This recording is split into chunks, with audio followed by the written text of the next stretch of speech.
Aí eu vou dar um prêmio, hein? Eu vou dar um prêmio. Começamos, pessoal. Não, tá gravando. Tá. Está gravando. Oi? Ô, pessoal, vamos lá. Luiz, Oi. você vai fazer aquele comentário lá no especial revelação, porque na última aula deu... Pessoal, o Michael ficou com uma dúvida aqui que eu vou esclarecer rápido para vocês. Tem dois tipos de revelação: natural, especial. A natural é a revelação que é comum em todos os homens da terra. Todos os homens da terra conhecem Jesus Cristo? Não. Então Jesus Cristo não é uma revelação natural. Todos os homens da terra sabem da experiência que você teve com Deus? Não. Então não é uma revelação natural. Natural é a revelação comum em todos os homens da terra, que são duas. Natureza, nós lemos o texto dos Salmos, nós lemos textos de, principalmente também o texto de Romanos, e nós vimos umas revelações aí no decorrer da história humana. E o segundo é na própria consciência. Lembre que eu li para vocês o profeta Jeremias sobre a aliança que é na consciência humana, li Romanos e li Hebreus. Não posso repetir.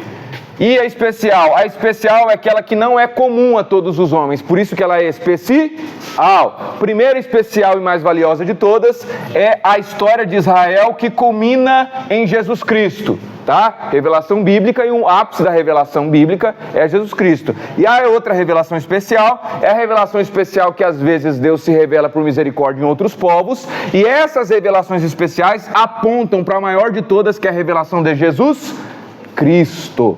Tá? Eu dei um exemplo para vocês do Deus desconhecido de Epimênides, contei detalhado a história sobre isso. Um exemplo para vocês também, eu não lembro se eu contei para vocês, de uma tribo de missionários uma tribo de gente que não conhecia o evangelho, e a igreja enviava missionários e tal, e era muito difícil sempre batizar, enviava para uma tribo, demorava para batizar, enviava para uma outra tribo, demorava para batizar.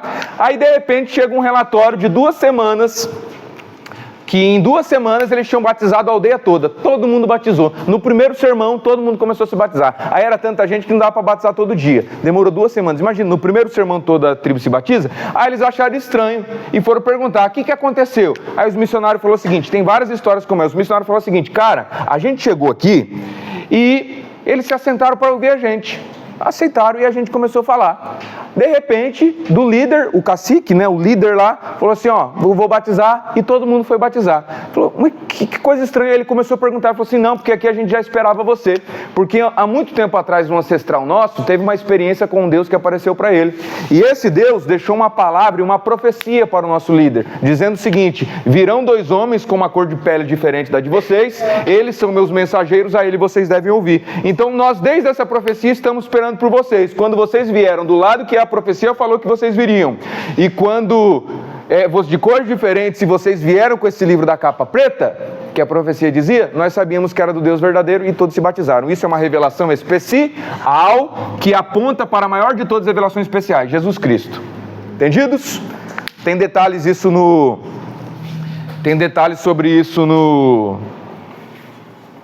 na aula, beleza? Vamos prosseguir. Pessoal, antes de iniciar o conteúdo da aula de hoje, eu gostaria de dizer algumas coisas para vocês. Que é o quê? Eu comentei com vocês que quando Jesus diz sobre a sua teologia, ele usa um termo conhecido da época: jugo. Tomai sobre vós o meu jugo. O que significa jugo? Cada escola rabínica tinha um jugo. E o jugo do rabino significava a forma como ele interpretava a Torá. A maior crítica que Jesus faz aos jugos das outras escolas, que Jesus é um teólogo que tem uma forma de interpretar, é que a teologia dos outros rabinos causava cansaço e morte. Morte espiritual, morte emocional, morte de relações familiares, etc. Mas a teologia de Jesus causava vida, e vida em abundância. Vinde a mim todos que estáis cansados ou sobrecarregados, e eu vos darei alívio. Enquanto há uma teologia que mata a pessoa por dentro, que sufoca, que a piora, que às vezes faz ela perder o trabalho de forma injustificada, que faz ela morrer. Às vezes até aparentemente para a sociedade ela pode estar viva, mas por dentro está morta, e na sua relação com Deus está morta. É uma teologia. Ok?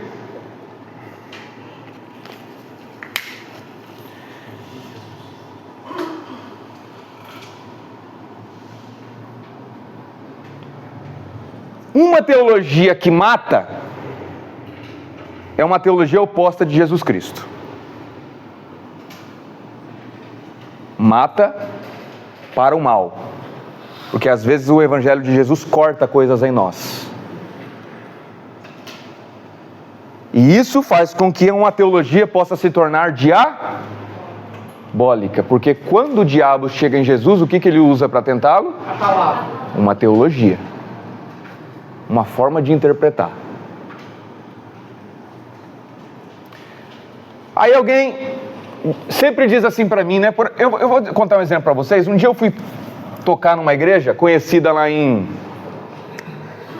Dourados, muito tempo atrás. Cheguei lá e fui tocar no culto, fiquei para a vigília tocando. E eu estava sentindo uma opressão muito grande dentro daquela igreja. E o pastor revelava bastante gente, e eram revelações assim tão certeiras. Sabia, era um culto pentecostal, como qualquer outro. Mas eu senti uma opressão dentro de mim. E eu sou pentecostal. E eu comecei a falar assim, Deus, Senhor, me ajuda, Pai, eu estou julgando, Pai, mas Senhor, confirma dentro de mim o que eu estou sentindo, Senhor, está errado isso aí. Senhor, se isso que está acontecendo aqui é do Senhor, é de fato a Tua presença aqui, porque eu estou sentindo uma coisa muito ruim, fala comigo. Só que eu não falei para ninguém. Quando eu estou saindo, indo embora, a esposa do pastor vem correndo até mim e diz o seguinte, assim te diz o Senhor, não permita que sua cabeça seja confundida, porque tudo que está acontecendo aqui é o meu Espírito Santo operando. Glória a Deus. Não diga glória a Deus por enquanto. Eu sou pentecostal, tá? Mas aquilo eu ainda continuei confuso. Passou algum tempo, esse pastor foi preso e descobriram que ele era macumbeiro. Ele era um macumbeiro que tinha uma igreja lá, eu acho que em torno de umas 300 pessoas. 200 às 300 pessoas frequentando o culto dele. E ele era macumbeiro. Ele curava, de fato, curava assim curas milagrosas assustadoras. E os pastores de Dourados. Tá? Ele revelava, por exemplo, uma pessoa que ele nunca viu na vida, ele olhava para a pessoa, disse, tem um caso lá em Dourados, né? Disse assim, ó, nunca te vi na vida, mas Deus manda te dizer que o laudo que você acabou de sair de dentro do carro, você colocou dentro da sua bolsa agora e você orou por ele, Deus manda te dizer que esse laço que seria para laço de morte, estou repreendendo agora. Ela foi curada na hora. Por que interessava ao diabo curar? Por que interessava ao diabo distribuir bênçãos e vitórias? Tem muitos casos desses por aí que eu já vi. Por exemplo, eu estava numa igreja, 6.000 membros que eu congreguei lá um ano. Todos os dias, de segunda a domingo, eu ficava junto com o pastor. De segunda a sexta nós ficávamos 3 horas juntos. E de sábado e domingo um pouco menos. Um dia, tinha uma congregação da igreja, nessa congregação tinha aproximadamente umas 300 pessoas, congregação grande. E tinha uma irmã, que no meio do culto Deus sempre usava ela. E aí, as pessoas sentiam a presença de Deus, porque teve curas, teve revelações assim que ninguém sabia. E ela começou a dar direção para o pastor da congregação. E ela começou a dar direções para a igreja e tal, e, nossa, é verdade, Deus falou com a irmã, não, vamos seguir esse caminho aqui. Passou um dia, o pastor velhinho chamado Silvalino, presidente da igreja, que era uma igreja batista, chegou lá no culto e ele está pregando. De repente a irmã começa a falar em línguas. O pastor velhinho Silvalino simplesmente disse assim, minha irmã, no nome de Jesus eu te repreendo. E ela caiu endemoniada no meio do culto.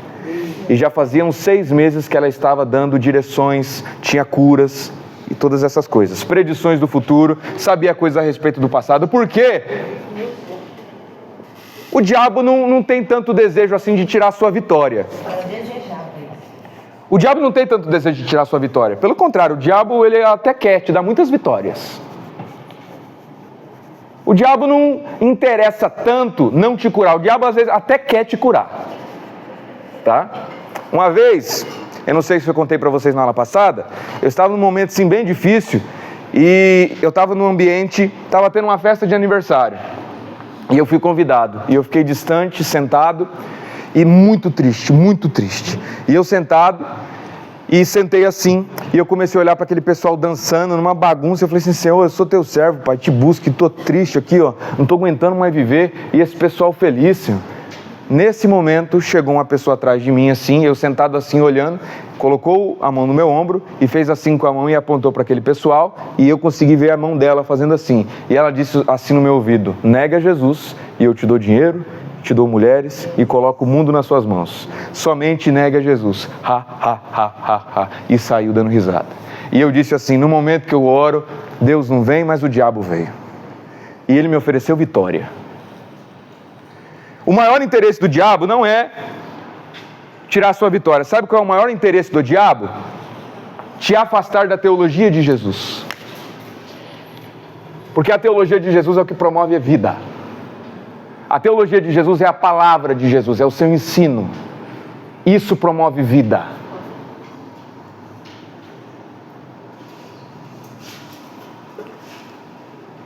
Luiz, nossa, mas ó, tá curando, tá isso. Teologia, é teologia de Jesus? Luiz, mas como é que eu faço para saber? Sabe qual é a melhor forma? Lá no início do nascimento do povo de Deus, Deus já ensinou. Moisés se encontra com o faraó. Moisés joga o cajado. O que o cajado vira? O que os sacerdotes pagãos fazem? A mesma coisa, é o mesmo milagre. Tem um milagre aqui, tem o mesmo aqui. Tem uma manifestação aqui, é idêntica aqui. Tem uma revelação aqui, também tem a mesma aqui. Como é que você sabe se veio de Moisés ou se veio do sacerdote de Faraó? O de Moisés comeu a cobra. Como é que você avalia isso de comer a cobra? Isso quem diz é o Marco Feliciano. Como é que você avalia? Nossa, de comer a cobra, venceu, beleza. É por números? Como é que nós avaliamos? As outras pragas foram repetidas. Foram também. Como é que nós avaliamos? Só tem um jeito. O diabo copia tudo, mas sabe o que ele nunca copiaria? A teologia de Moisés. Porque Moisés chega com uma teologia diante de Faraó de libertação. Eu quero libertar esse povo de debaixo da opressão do Faraó. O Faraó não era contra, o Faraó era contra manter o povo de debaixo da opressão. O diabo copia tudo, tudo! Todo milagre, todos os milagres que existem, o diabo copia. Tá? Todos. Ah, mas ressuscitou o morto. Ele pode manter a pessoa com um corpo aparentemente morto e depois ressuscita. Tem até aí na medicina, diz que a pessoa pode até ficar 24 horas que parece morta, não é verdade? O diabo não tem poder para fazer aquilo se estender por 48 e depois estar vivo? Por isso que a ressurreição de Lázaro foi necessária 4 dias. Pela tradição judaica. A tradição judaica acreditava que a alma ainda envolvia o corpo durante 3 dias. Então, por isso que Jesus... Veja que todo milagre está envolvido para responder à teologia do povo. O diabo copia tudo. Não seja convencido por milagre. Não seja convencido por nenhum sinal. Seja convencido pela... Porque a única coisa que o diabo não copia e jamais copiará é a teologia de Jesus Cristo. Porque ele corre dela. Porque ela dá vida. Porque ela dá vida. E ele é contra isso. Então importa... Ah, mas ó, teve um milagre. Olha o que ele revelou. Importa? Importa isso? É o mais importante? Não. O que é o mais importante? Teologia de Deus. A teologia de Jesus Cristo. E um dos aspectos de quando a teologia se torna diabólica é quando a teologia se torna um instrumento. O que é um instrumento? Quando a teologia é instrumentalizada. Porque qual é o objetivo da teologia que eu falei para vocês, segundo Paul Tillich? Se levar clareza. A teologia esclarece. A teologia serve à igreja de Jesus Cristo promovendo clareza. O irmão olha, está confuso sobre o texto, o inimigo vem semear um monte de coisa, o teólogo serve à igreja levando, nossa, agora esse texto fez sentido na minha cabeça, e o inimigo é repreendido e vai embora e não consegue sair facilmente. A teologia serve assim. O único objetivo da teologia é servir levando o ensinamento de Jesus Cristo. Quando a teologia é instrumentalizada, quando ela é usada para outros fins que não seja somente o ensinar. Vou dar um exemplo para você. Conheço um pastor em Curitiba que, por exemplo, ganha 450 mil reais por mês de salário da igreja. 450 mil. Não vou entrar hoje no tema se isso é certo ou não. mas muita gente da igreja ficaria revoltada. Vocês não concordam? Que muita gente da igreja ficaria revoltada? Né? O que acontece? Tem pastor que tem Ferrari. Esse pastor, para conseguir permanecer tendo uma Ferrari, por exemplo, tá bom? Tendo uma Ferrari, Porsche, tem um pastor aí que está com um relógio no pulso de 1.850.000. Ele precisa se justificar. Para isso, ele precisa desenvolver uma teologia. Neste caso, a teologia está sendo usada como um instrumento para viabilizar todo o sonho pessoal dele ou dela. Por exemplo, eu, Luiz, quero ser um pregador famoso. Então, porque eu quero ser um pregador famoso, eu começo a desenvolver uma teologia que facilite o meu projeto pessoal, porque eu quero ser famoso.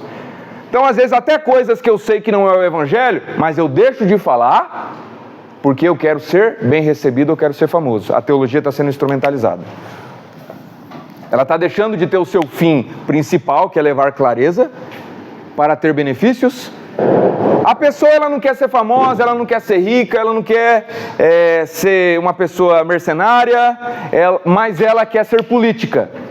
Então ela vai ter que desenvolver uma teologia que viabilize toda a justificativa dela de usar a igreja como um palanque político. Sempre a teologia, você está vendo? Sempre a teologia. Lembra do pastor que se relacionou com um membro da igreja? Lembra? Da história ficou bem famosa. Tinha um pastor que chegou no irmão da igreja e falou assim: Deus falou comigo que é para mim ter um filho com a sua esposa. Aqui no Brasil aconteceu isso. E ele leu o texto, vai, pega a mulher e adultera. Sendo que ele tinha um acento, é Oséias que ficou com a mulher adúltera. Então ele disse que Deus mandou. Veja que o seguinte, a justificativa dele para viver aquele adultério foi uma teologia. Foi uma teologia.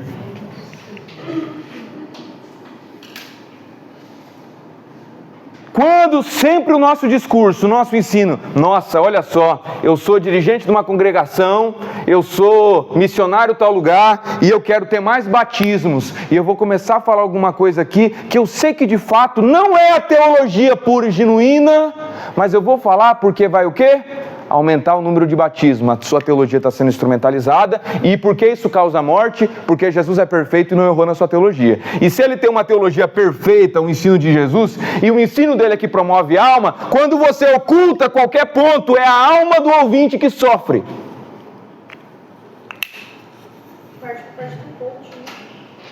Nós vamos chegar à teologia do coach, teologia da prosperidade, teologia da honra, tem vários tipos de teologia. Vou dar um exemplo para vocês de casos que eu vivi. Isso pode ser em qualquer caso, qualquer coisa. Por exemplo, eu quero ser um professor de teologia de tal faculdade. Aí, porque eu quero ser um professor de teologia de tal faculdade, eu não acredito em algumas coisas. Não, isso aqui eu não vou falar, não, vou tal, para o quê? Para ser professor na teologia. Eu estou usando a teologia como instrumento para o meu benefício. Isso começa a se tornar porque a teologia de Jesus é para o benefício. Olha a oração, Pai Nosso, o pão nosso. Viu a seriedade? Como o teólogo deve ser fiel a Jesus Cristo e colher todas as consequências disso? Um pastor uma vez chegou em mim. Eu ganhava da igreja, trabalhava para a igreja e eu dava aula para todos os obreiros da igreja e toda a igreja. E um dia ele chegou em mim e disse o seguinte: Luiz, eu quero que você pare de falar isso aqui. Eu falei, por quê? Isso aconteceu 2 vezes comigo, tá? Uma vez numa igreja batista, numa igreja bem grande batista, e uma vez numa igreja da Assembleia de Deus. Para você ver como que isso não tem denominação, pode estar em tudo quanto é lugar. A questão é o egoísmo humano. Eu quero que você pare de falar sobre isso, Luiz. Eu falei, por quê? Tem algum tema errado? Tem alguma coisa errada? Ele falou assim, não, Luiz, teologicamente está certo. E eu sei que tem algumas coisas que eu falo que não é a teologia correta. Porém, Luiz, no final do mês, eu tenho 17 pastores para pagar o salário. Então eu não quero que você fale sobre esse tema. A teologia está sendo usada como? Qual que é o fim dele? Ele começou a criar uma teologia com o objetivo de... Sabe o que isso gera? Morte. Porque quem fez isso foram fariseus, saduceus, escribas, herodianos. O sumo sacerdote, nós vamos ver hoje, sabe quem está escolhendo o sumo sacerdote na época de Jesus? É o imperador. Então o que os sumos sacerdotes fizeram? Desenvolveram uma teologia para justificar a sua relação com o império. E convence o povo. Está dando para entender? Como saber qual é a melhor teologia? E por que que isso é importante? Porque a teologia é a forma como a gente enxerga Deus. E a depender da forma como a gente enxerga Deus, a gente começa a enxergar o mundo. Se você olha para Deus e acredita que Deus não gosta de órfãos, como você vai olhar para os órfãos? Com desgosto. Se Deus não gosta de órfãos, órfãos não têm valor. Se você acredita que Deus não gosta de pessoas negras, que houve um tempo na igreja evangélica, na história, que diziam-se que negros não tinham alma. Tá? Isso não existe mais hoje, mas já existiu. Se a pessoa olha para Deus e acredita que negros não têm alma e que negros não podem pregar, Deus pensa assim: como ela vai olhar para os negros? Ou seja, a teologia molda o nosso olhar para Deus, molda o nosso olhar para nós mesmos, molda o nosso olhar para a igreja, molda o nosso olhar para o próximo, molda o nosso olhar para o mundo, molda o nosso olhar para o trabalho, molda o nosso olhar para a profissão, molda o nosso olhar para tudo. Tanto é que porque as pessoas sacrificavam seus filhos aos deuses? Por conta de uma teologia. Sabe qual era a teologia? Deus é o absoluto e é o infinito. Se Deus é absoluto e é infinito, para Deus devem ser entregues sacrifícios absolutos e infinitos. Se existe alguma coisa que você não sacrifique ou esteja disposto a sacrificar a Deus, esta coisa se torna superior ao próprio Deus. Então, como nada é superior ao próprio Deus, tudo que é o mais importante deve ser sacrificado a Deus. Então, o que eles sacrificavam? Os filhos. Teologia. Uma teologia que fez a pessoa fazer o quê? Sacrificar os seus filhos. E tem muita gente que hoje não sacrifica fisicamente, mas em nome de uma teologia, sacrifica o filho. Em nome de uma teologia, às vezes jogou uma pessoa na lona e a pessoa virou mendigo. Eu já visitei mendigos com trabalhos que a pessoa estava lá por conta de uma teologia de um dia de uma igreja que o afetou. Eu conheço uma menina, fui pregar numa igreja, chegando lá, na hora do jantar e tal, eu perguntei para quem me convidou: eu fiquei sabendo que há tanto tempo atrás aconteceu isso aqui, é verdade? Luiz, por incrível coincidência, essa moça está aqui hoje. Convidei ela para vir aqui, que você ia pregar, eu convidei ela e ela veio. E eu falei assim: meu Deus, não acredito, me desculpa, não queria te constranger. Não, eu falo para você. Ela estava no congresso, e como vocês sabem, na Igreja Assembleia de Deus, congresso é o lugar mais dotado. Em Batista, principalmente nas tradicionais, congresso quase ninguém vai mais em conferência e etc. Mas congresso na Assembleia de Deus lota. Estava num congresso de jovens, e no congresso de jovens lotado, ela estava tocando teclado lá na frente. Ela não tinha pais, ela não tem pai, ela não tem mãe, ela morava com a avó, e ela estava lá tocando. Aí o pastor desce do púlpito, pega no cabelo dela, levanta o cabelo dela no meio do congresso, e na frente de todos diz o seguinte: você é pior do que uma prostituta, e seria melhor você estar rodando bolsinha na esquina, porque você estava tocando teclado com a unha pintada de amarelo. A teologia dele, a forma como ele olha para Deus, ele vê em Deus o quê?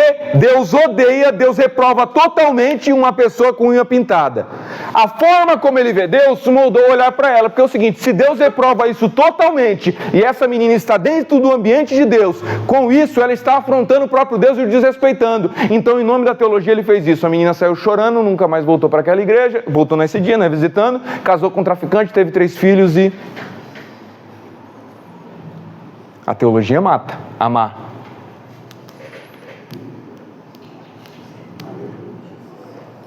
O teólogo carrega o peso de Jesus Cristo de ser fiel em todos os aspectos da teologia de Jesus, independente das consequências. Sabe qual foi o pecado de Pilatos?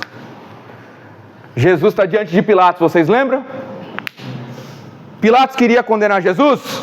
Não. Por que Pilatos não queria condenar Jesus? Porque ele viu que Jesus era inocente. Ele não viu erro em Jesus, né? Mas o que o Pilatos ficou com medo?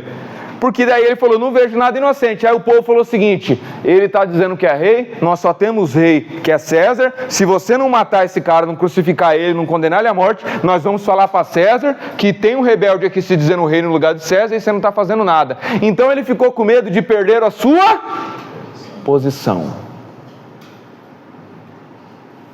E por medo de perder a sua posição, ele sacrificou um inocente. Não será poupado porque amou mais a si mesmo do que a vida de um inocente. O verdadeiro teólogo, ele deve ser fiel à teologia de Jesus Cristo, independente das consequências.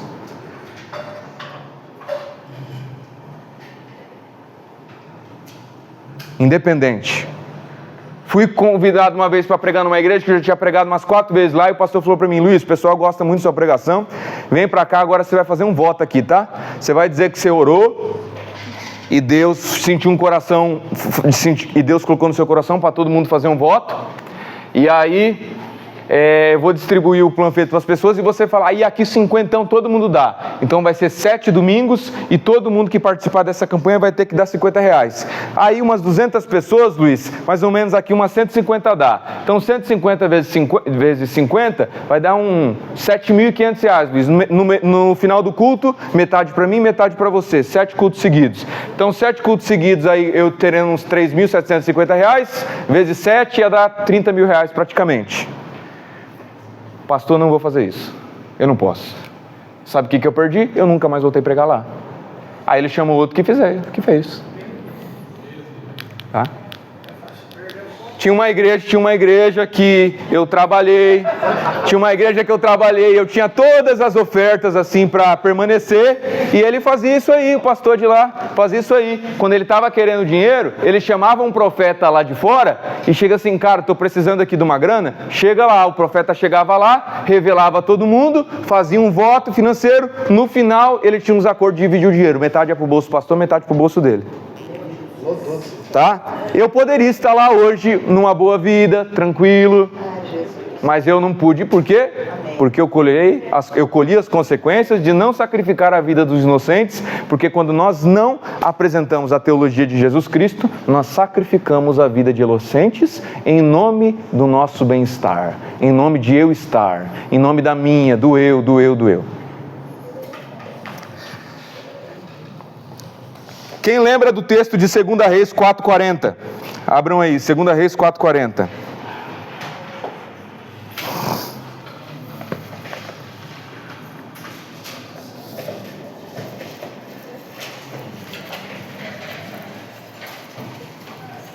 Segunda Reis 4:40. Estão fazendo um sopão lá para os profetas. Quem lembra da panela? Quem lembra? Hã? Foi mal intencionado que o profeta fez isso? Olha a história. Estão fazendo um sopão lá na escola de profeta para comer. Aí um lá está pegando as coisas para colocar e ele pegou uma ervinha, uma erva, uma pequena coisinha, né? Imagina um sopão, uma panela de sopão desse tamanho assim. Aí ele colocou um negócio que ia ser só isso aqui, ó. De repente os profetas começaram a gritar: